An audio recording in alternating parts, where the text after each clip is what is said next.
All right, working moms, I have for you a podcast with one of my clients. Her name is Marilyn, and we are talking all about having the courage to stop shoulding.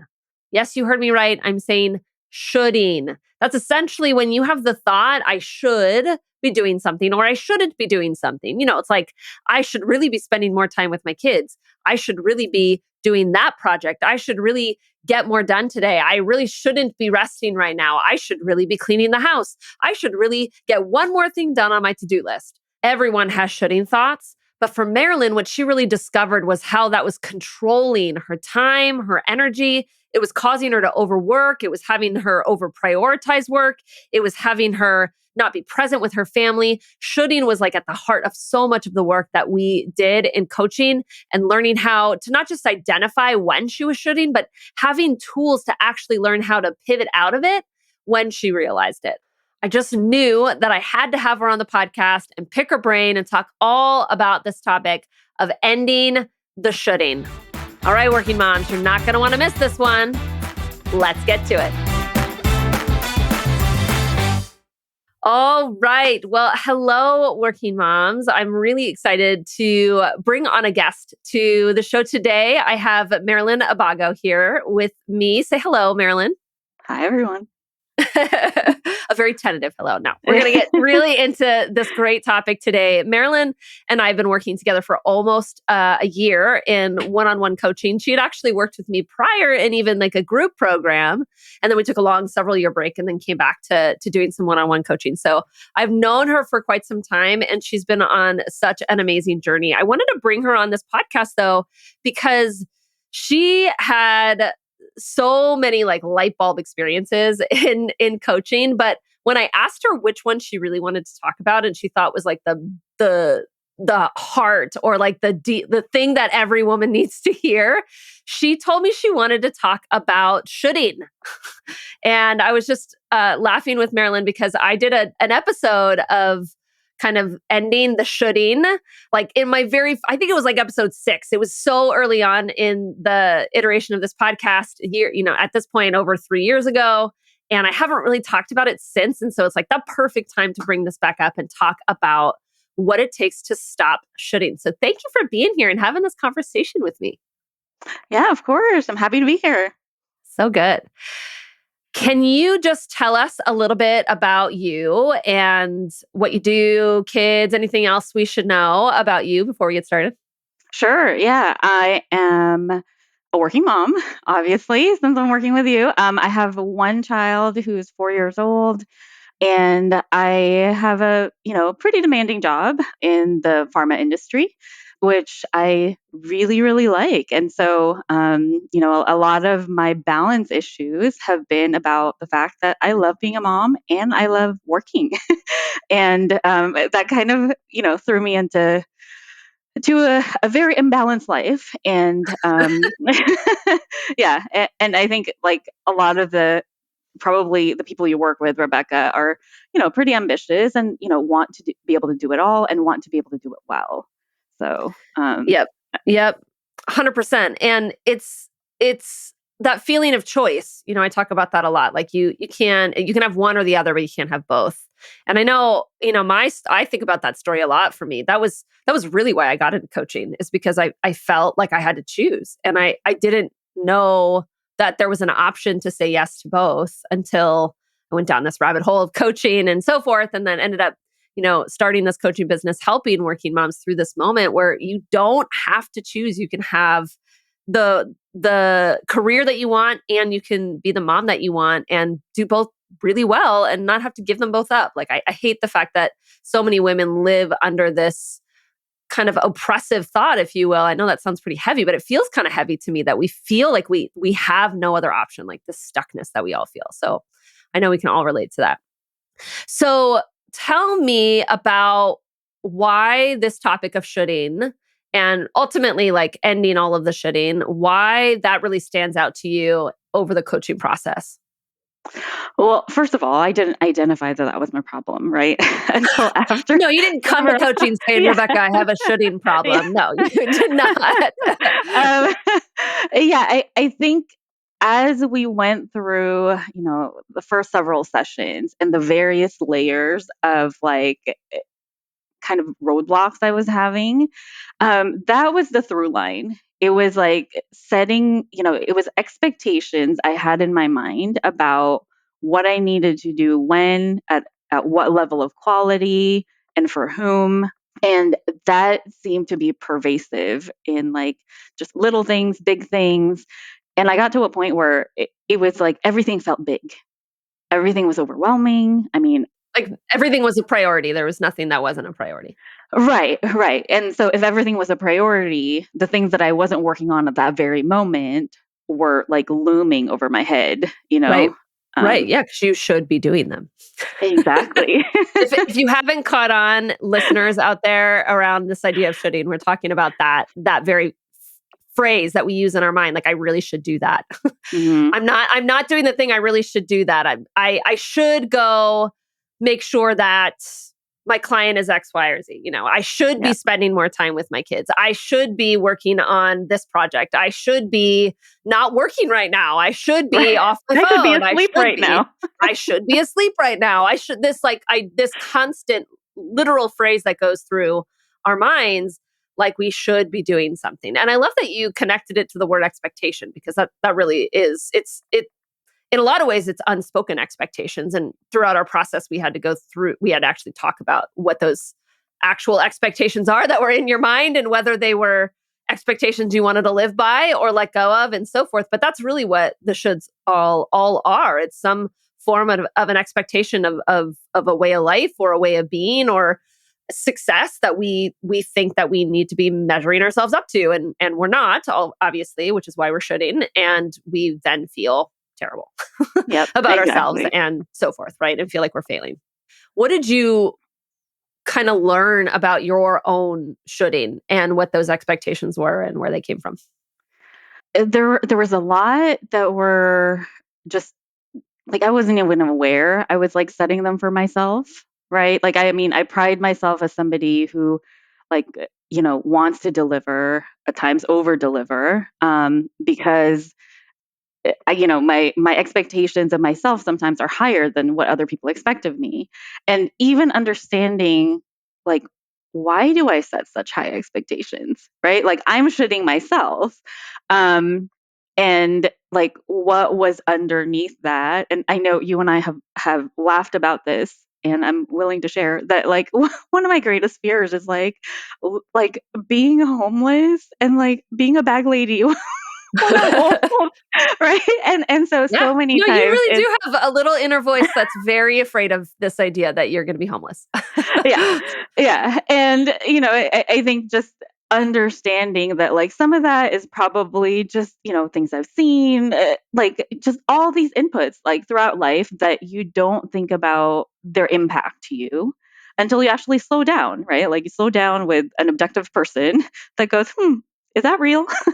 Does that need to be real? Yeah. Yeah.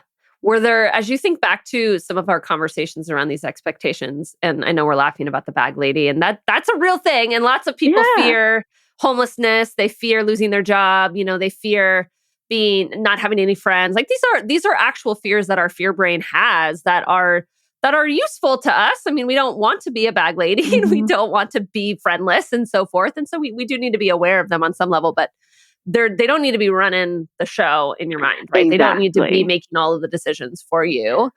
And that's what we were having to uncover on some level, of how this little voice inside of you that was telling you that you should, how it was making decisions. What kind of decisions was it making for you?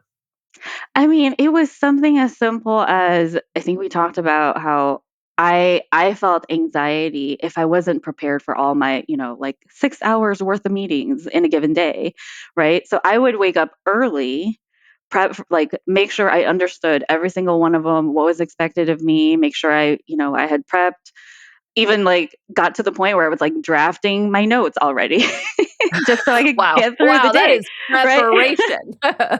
But again, if you go to like, well, if I do badly in any one of those meetings, will I get fired, lose my job? lose my house? And, will I be a Become bag a lady? bag lady. Right. Right. And it's at that level of like, I think awareness that our work like brought to my mind. Yeah. And although obviously we say all that and that seems absurd, and our brains are absurd, like the things that our brain fears when it comes to things like failure or Mhm. disappointing someone, those are like the common ones, right? But when you really think about why you fear that, it is this very extreme kind of all or nothing Yes. place that our brain likes to go to. It's a safety mechanism within us, right? And so, although you can, we're sitting here, not standing, but we're sitting here talking to each other, and we can know that logically, any one of those meetings, if you weren't as prepared as you are, which sounds like you were like 120% prepared for all those meetings, and they were back to back to back to back, so you had to sacrifice sleep to do it, and you had to do, all these things. Maybe sacrifice time with your kiddo in the morning in order to like get to your notes, whatever it is, that you can logically know that if one of those meetings didn't quite go according to plan, that you weren't nothing was going to happen. Literally nothing was going to happen, and you could logically know that, but there was this other little voice inside of you that was so loud and so strong and so afraid that you just had to wake up at 5 o'clock in the morning because there was no way you were going to sleep anymore, and you just might as well just get up and just work the whole morning and get to that place where that little voice was no longer Yeah. silenced for at least the moment. Yep. Yep. Interesting. What other like circumstances or triggers did you notice the shoulding come up like so often? So I think I was shitting my husband. We probably definitely all do that. Easy Yeah. to do. Easy to put Right. expectations on other people. But how did you see that coming up? I know like there was one point I think early last year where we had signed up for like a camping trip with like my kids' preschool, and then you know, I was like, "Oh, he's gonna take care. Like, we don't have any experience camping. He's gonna do all this stuff." And my husband like kind of thinks big, and then sometimes like misses the details, and I tend to not miss the details. It was like this urge of like, well, did you do this? Like you should do this, right? Like you should do this the day before, blah blah blah. So I think at some point I was just like, well, let's see how uncomfortable it'll get for me to not do that to him and like what the outcome would be in the trip. Mm, And I yeah, think I remember coming back, right, saying like, I "Oh, do it's remember fine." this. And I was like, "Whoa, that was like such a revelation to not feel like I have to tell people what to do." Like control every little Right. Outcome. situation. Yeah, for Yeah. sure. Yeah, Yeah. I could see how shoulding and control really go hand in hand, right? Because you really have to make sure that things go a particular way because they should go that way because of all of these other fears that are going on, right? Right. That are associated to it. Very Yeah. much so. Kind of hyper control happened. Mhm. I bet that trip was like way more relaxed and fun for Oh, everybody involved. totally. I was just like, I I'm ceding every sort of control. So it was, I mean, like, I don't want, your podcast listeners to be like, wow, this person has major control issues. It's the We manager in me. Well, That's we're all. ambitious women. We all have a bit of control issues. Otherwise, we probably Yeah. wouldn't be as successful as we are. It's okay. It's just a matter of learning how to control them so that we have the life that we have. Because I mean, this got in the way of you experiencing lots of things. What did you like? We got to the bottom of this because we realized that it was so much at the heart of some of the behavior and the mindsets and the thoughts and things that you wanted to change ultimately, right? What did you realize this shoulding was and the hyper control was doing to you? It was really robbing me of like living life, right? Like I felt like I was just going through life trying to get to the next stage, trying to get to the next day. Like I Fulfill would the wake next up. expectation. Like, Exactly. Check off the yeah. next box, do the next task. And I found myself like I think before I came, back to coaching, I found myself feeling like this can't be it. This can't be my life. Like, I love the time I spend with my family, and I protect that like a hawk. But outside of that, like most of the day, I was not happy. Hmm. Yeah.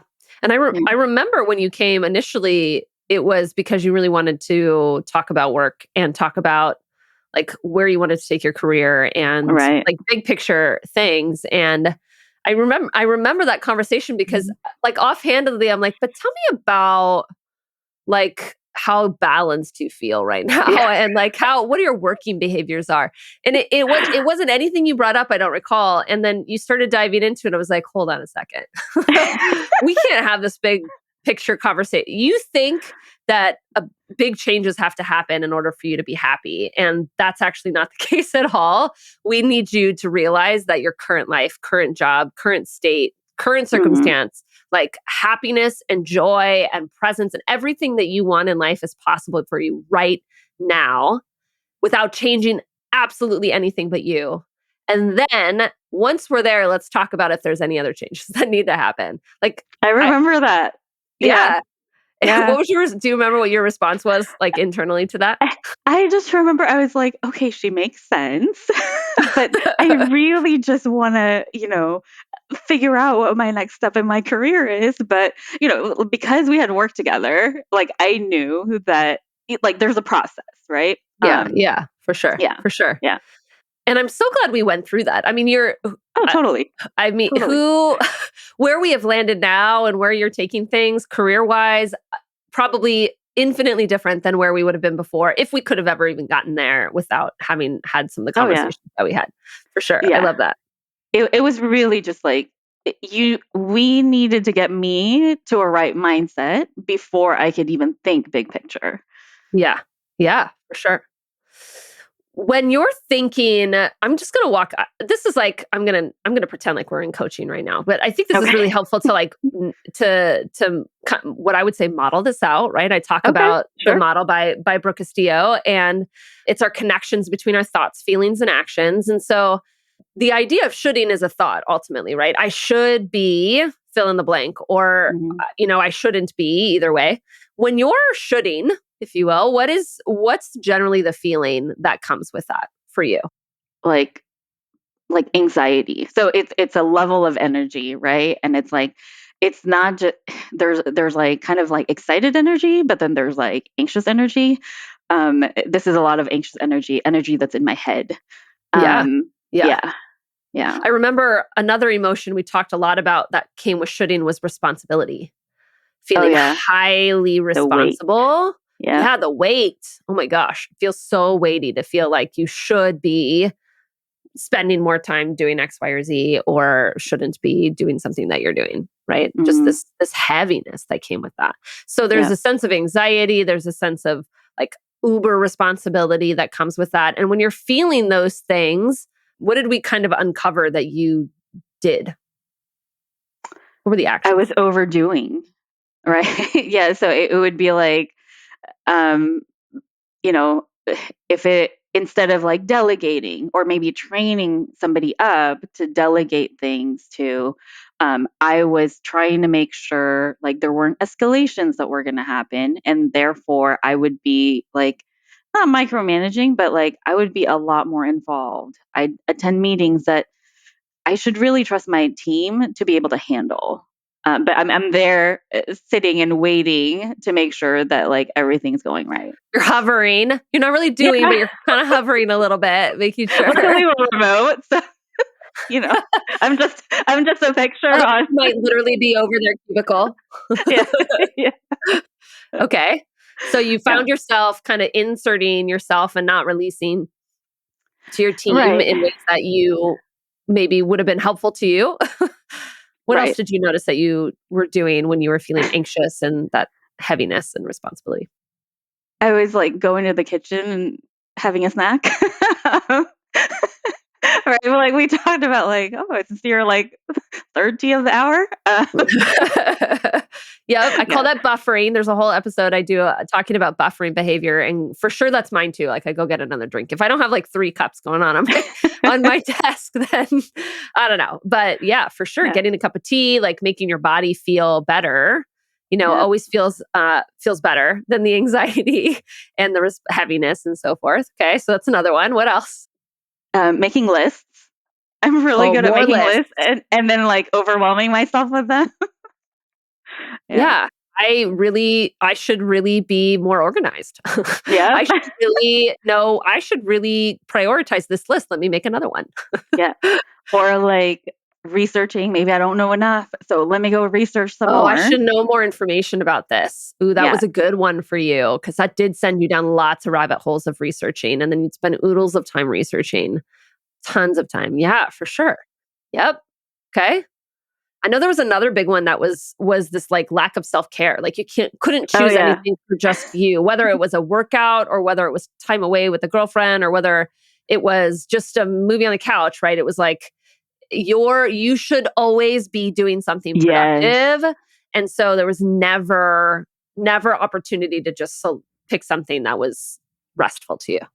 Yeah, yeah. So it was even like if I had chosen my top 3 important things to do that day and I never got to number 3 because of whatever circumstances happened that day, it was like, well, there goes, like watching There an goes my episode of evening. something. Not allowed Yeah, to do that. I should right. really finish that. Finish my 3. Yep. Yeah. Yeah, for sure. Huge one. Ooh, gosh. Yeah. Yep. Anything else you could think of or like major parts of your shooting, things that you did as a result of it? Um, those were the big ones. Oh, and another one was like trying to prevent something from happening, Oh, right? Like okay. What did that look like? systematizing things. Like Oh, we talk. right. That's right. You like to we make a lot of manuals and like explanations of things for people and for yourself. Yeah. Yeah, or like setting up a structure so that, people will like have guardrails and Yeah. yeah, Yeah. For sure. Which would yeah. probably look like lots of long emails or explanations of things to like Or make like sure everybody writing an understands. SOP. Yeah. Yep. Right, writing an SOP, spending all this time doing things that were not necessarily high priority that then caused the result of all of this was overworking for sure, like over prioritization of work all of the time. What else was the Yeah. result? Just deprioritizing myself. So Yeah. never feeling good about you. Right.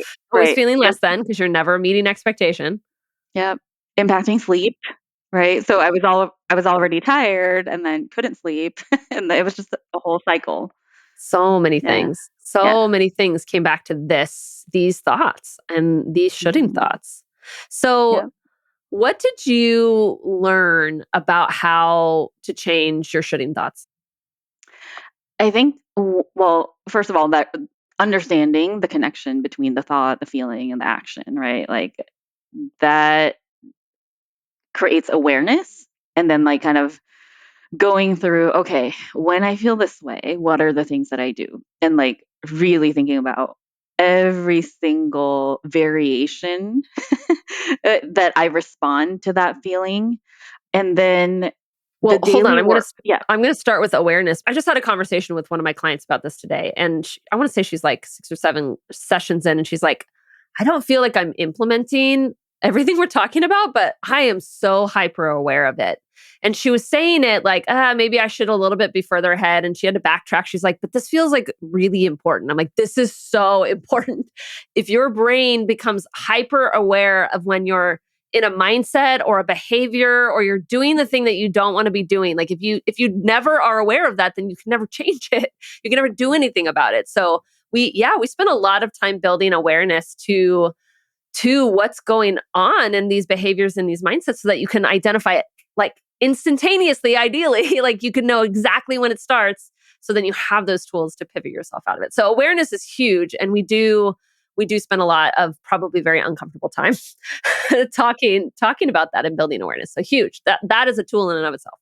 Hmm. Okay, what's another one? What else have you learned about the pivoting out Yeah. of So this? the daily work, Yeah, just explain that. I mean, I've talked about this on the podcast before, but let's hear it from your words. basically it helps your brain understand that you already are or are already doing the thing that like you feel like is a gap.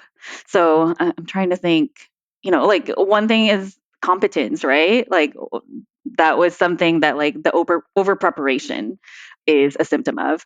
And then going through the evidence of like where have I been competent in areas of my life or in the past, and like having to write that down every day, and then after a while you're just like how is it that I believed otherwise? You know? Yeah. Yeah, Yeah, I love it. So yeah, it's a mindset tool, just to clarify, right? So mindset tool that's helping you like develop something that you want to believe about yourself, or you sort of believe on some level, but you want to like you want it to like get down into your bones, right? You want to like believe yeah, it on yeah, every core level. And I remember that was one for you. You wanted to believe that you were competent because it was one of the reasons why you were constantly over preparing and constantly over researching, was this like little piece of you that's like, maybe if I don't, then I won't be competent. And right, so you used those 6 steps in that practice to start getting your brain to get on board with the idea that you're already competent, that there's no reason to not believe that you're not already this, for sure.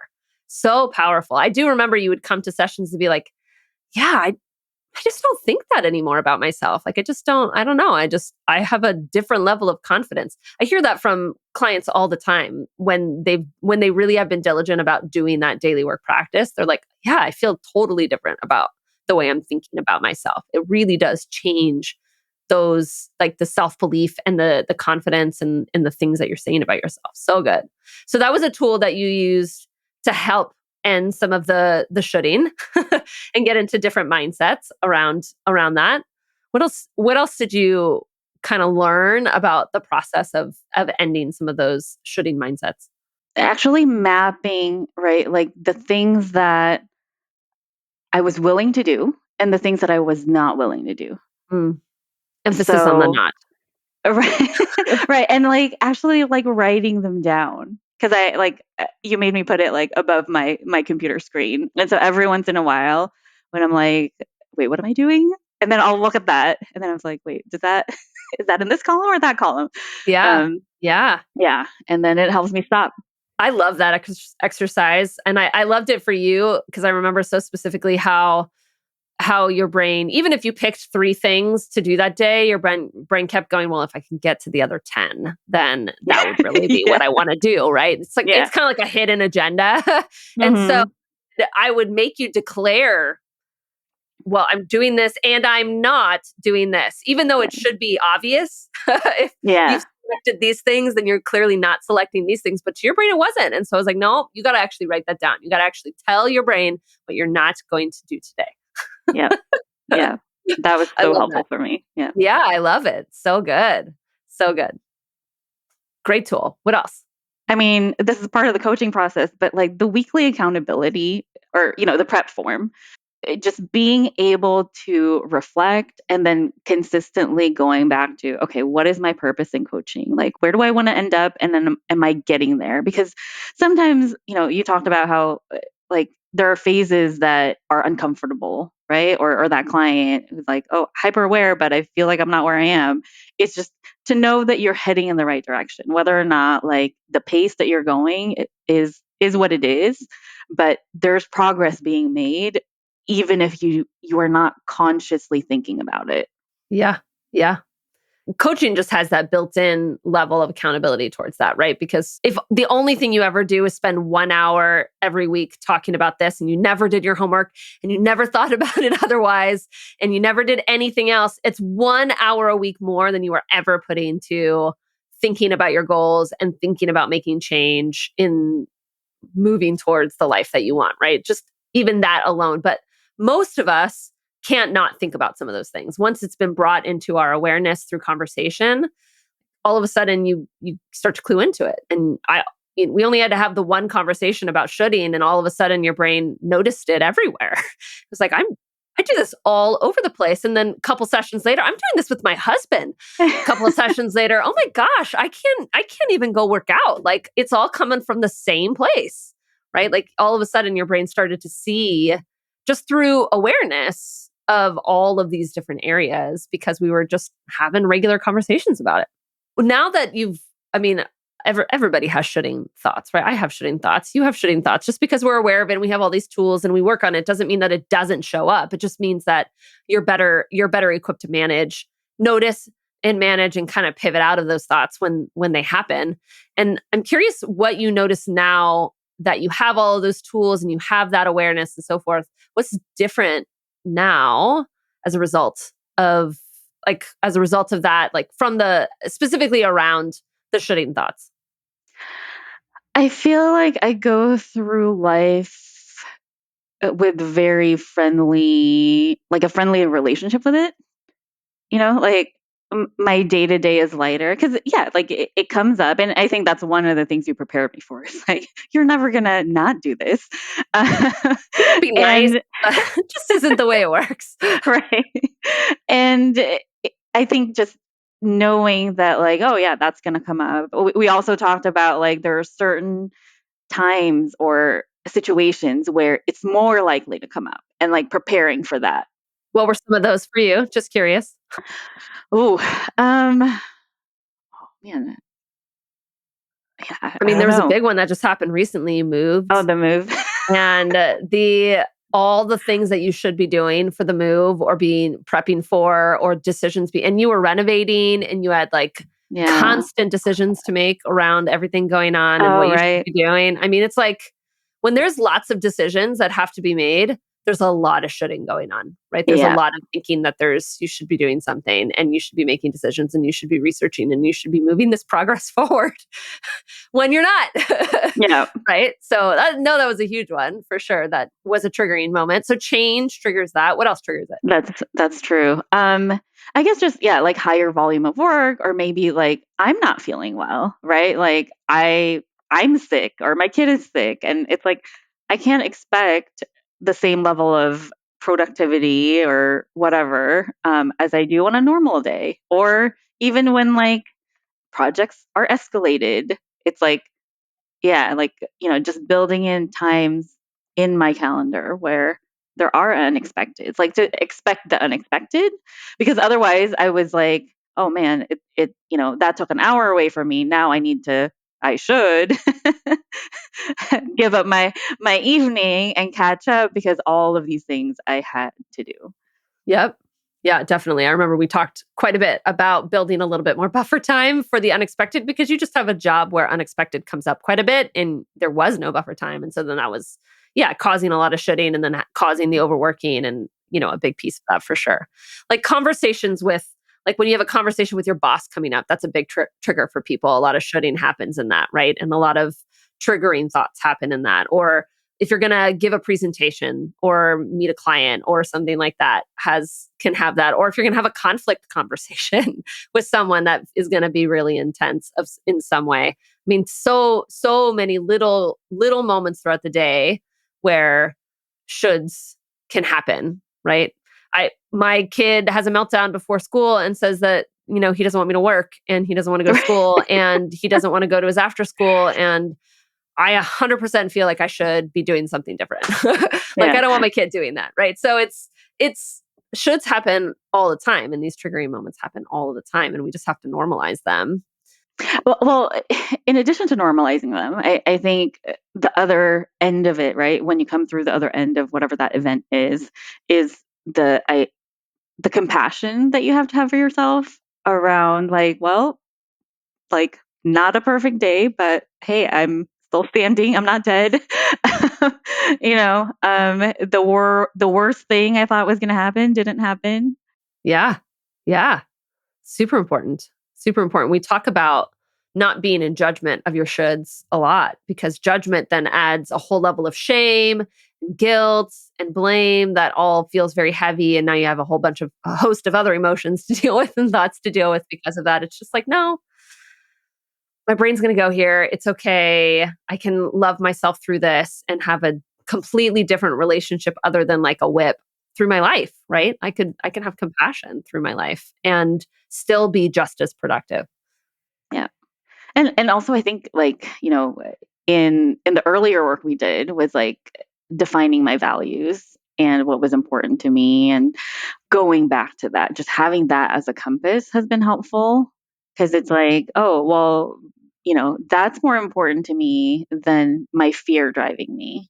Yeah, tell me. I mean, I talk about that a lot with my clients, or it comes up a lot when I have these interviews. They talk about the values and the identity and purpose. I call that the compass work. And I do that with every single one of my clients. I would take them through that exercise. And we did that a long time ago, Hmm. right? We did that in our first iteration of coaching together, but we re-talked it out in this. If you connect back to why that work was important when it comes to the more recent work we've done around shoulding, like how do you connect those two things on it being helpful to know your values and your identity and your purpose to help you with the shoulding part of it? Well, one is like value based, right? Like the things that are important to you, like that are core to you as a person, like your purpose, like why, like kind of like, why are you here? Right? Like what value are you bringing to the world? And then the other is like more fear based, like that part of you that's very like soft and vulnerable and may have been exposed to hurt or whatever, right? That is really just trying to protect you. Um, and I think there's room for that, but I think us in modern society, right? We're not getting chased by like a tiger or anything, right? Like we get to navigate our lives through things that are like kind of higher level, that to me feels like a pull rather than like this punishing like push of should. Hmm. Yeah. So doing the values based exercises helped you then make values based decisions ultimately, instead of Exactly. decisions based on fear and based on the shoulds and based on others people's expectations and so forth, right? Yeah, yeah, it's so easy to make decisions, right? When you know, like, okay, this is what's important to me, and this choice A aligns with that. Yep. Yeah, for sure. For sure. If we never had done that work, and it's why I do the work first too, because I want it to be a foundation for our decision making past the beginning of our coaching time. I want it to bleed into all of the other conversations as we talk about really what's important to you and why you want what you want and the boundaries that you want to place and the priorities that you want to have in your life and so forth. So good. Yeah, I love that. So now you're here with so much, again, coming back to like so much more awareness of the shoulding, and you're so much more gentle with yourself and so much more compassionate with yourself and this little piece of you that is constantly thinking you should be doing something different than what you're doing. What's the result though of you really being able to manage all of the shoulding that's going on? I don't dread most of the hours, like most of my awake hours. Like I actually have time to enjoy things, right? And like when I take a minute to, let's say, console my kid or just like play a silly game with her, there's not like a few minutes of back and forth about what I should do. Like that energy does not get spent there anymore. It gets spent focusing on the moment that I Oh, have I with love that. her. I love Yeah. that.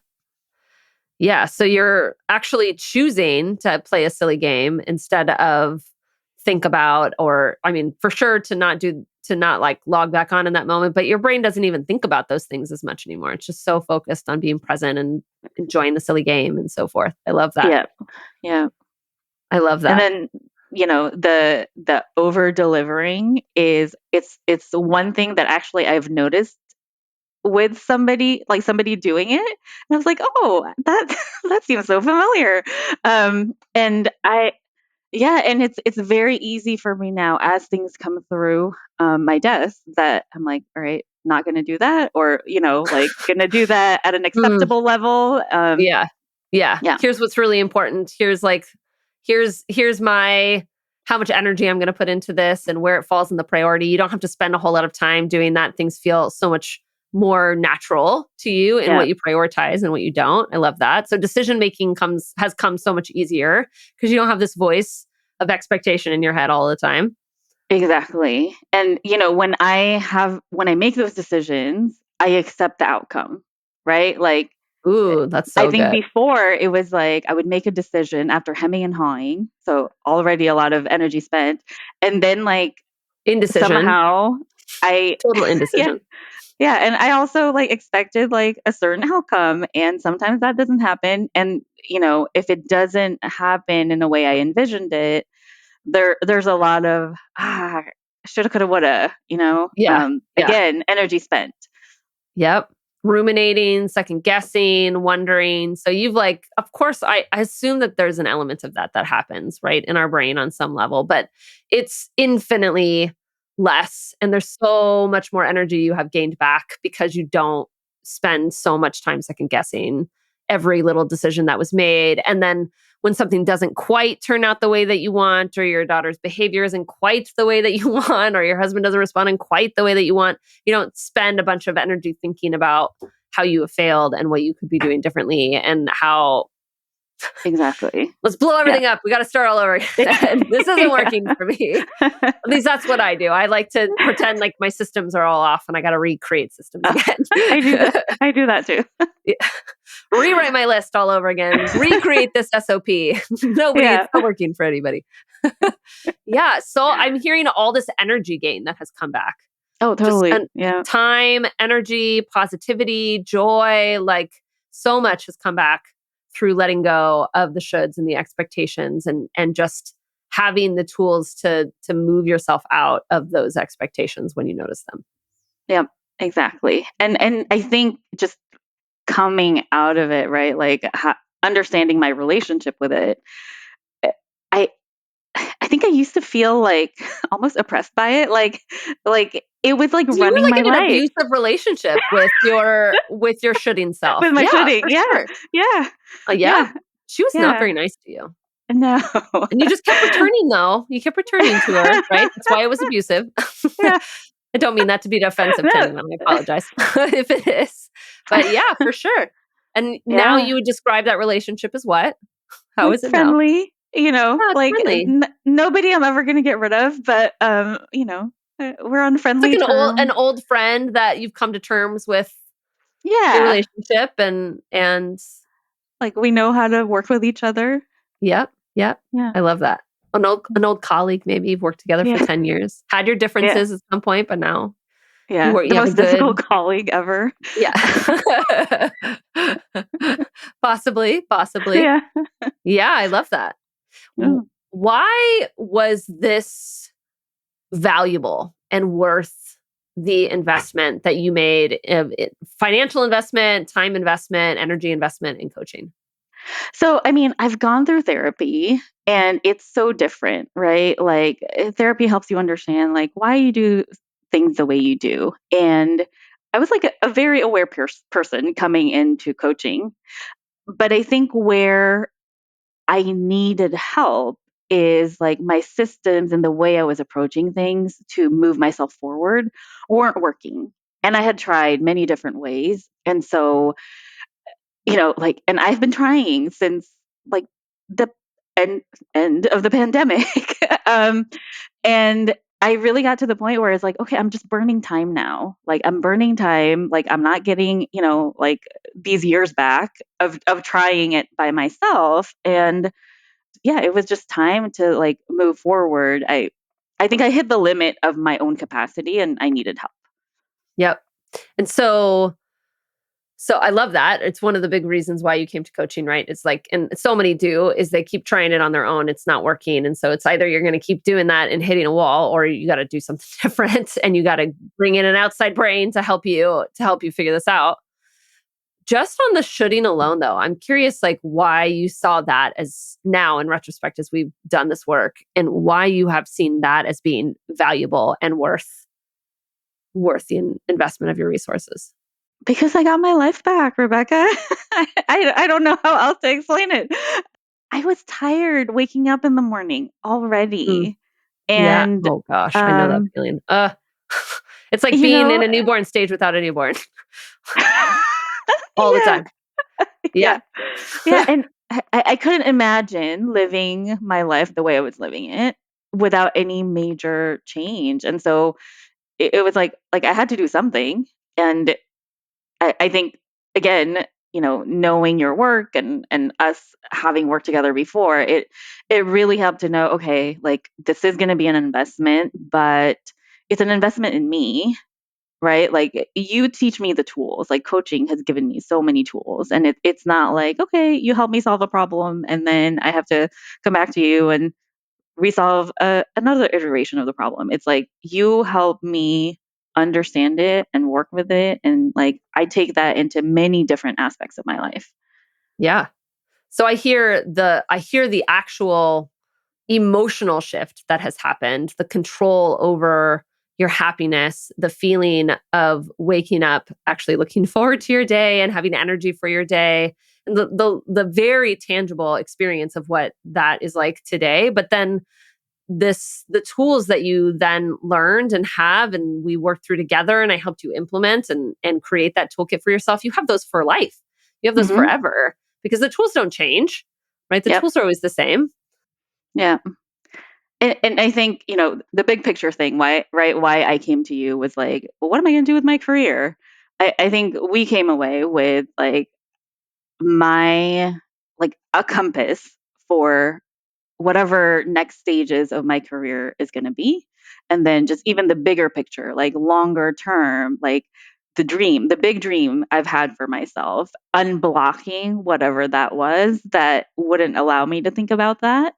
And then Right. Well, we were worked living on a under plan. too many expectations and high responsibility. How in the world would you leave your job or think about changing your job or think about doing anything differently with that kind of restrictive, oppressive brain or thoughts, right? Like there was just no way. You were completely blocked from being able to think about what you wanted to do and dream and think long term. And yeah, 100%. So when we cleared all that up, literally like a cloud lifted, and all of a sudden there was vision that you didn't realize that was there before. You connected to it, in such a different way.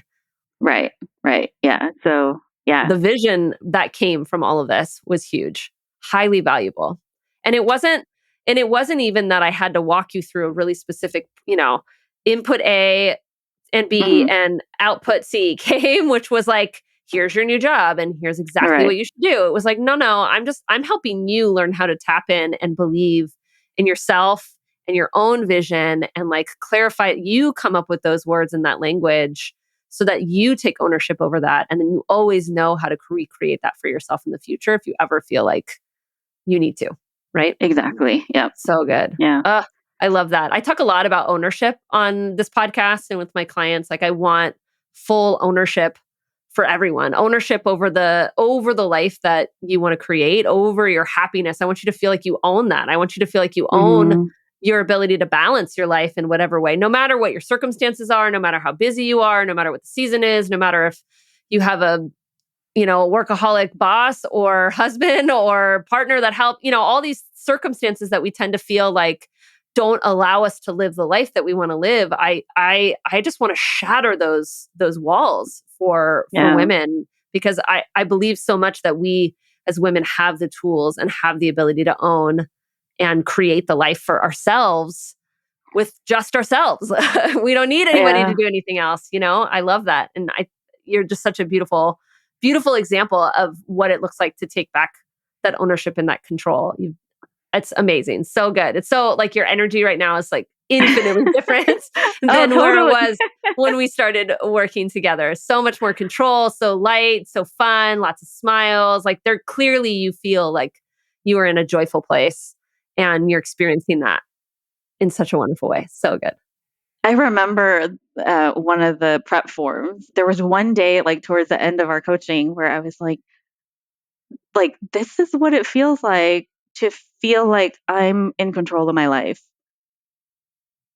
And it was like, I remember writing, like, this is the first time I've ever felt this. This is like very, very foreign, very good. But yeah, I think, I've always reacted to things like circumstances. And so, yeah, like I mean, you can see, like, like it's really created that ownership about my day to day and just, longer term, like future things. I love it. Yeah. I I loved reading your prep forms, just so you know. You were like one of my favorite clients in your prep forms because you really got detailed into it. And I tell my clients, it's like up to you. Get as detailed as you want or write me a sentence. It's fine. But you always wrote just some beautiful things about progress made every week. And you brought me to tears multiple times in writing Oh, some of those things. Just like that. Like I've never experienced this level of control. I never even yeah, realized that I could feel this way. It's like, yeah. this is why I do the work that I do. It's so good. I love it. Uh, thank you for being here so much. It's just such an honor to pick your brain a little bit and talk about this. Is there anything that you feel like we didn't say or that, working moms out there that are feeling oppressed by the expectations and the shoulds of their life need to hear? Um, no, I think maybe I touched on it a little bit, like allow room for help, because I think maybe there's also a should. If you're shoulding yourself, there's a should that you should be doing this on your own. Yeah, that's me right there. And I shouldn't be spending money on it. I should be Oh, able to right. figure this out on my own, right? Yeah. All those kinds of shoulds that come with it. Yep. Yeah. It's the root of the problem right there for sure. I love it. Yeah. Make room for help. Yeah. It goes so much faster. So much Yeah, the process goes so much faster if you get help. I love exactly. it. Well, if anyone out there is ready to take that next step, it starts just like it did with Marilyn with a free breakthrough call where we take the time to talk about where you're at right now, what's going on, what's the dream, what's the vision that you have for your life and how we're going to get you there in coaching. I will break it all down for you and we will then talk about next steps. So, if you're interested in taking me up on that offer to connect with me, you can go to www.rebeccaolsoncoaching.com/book.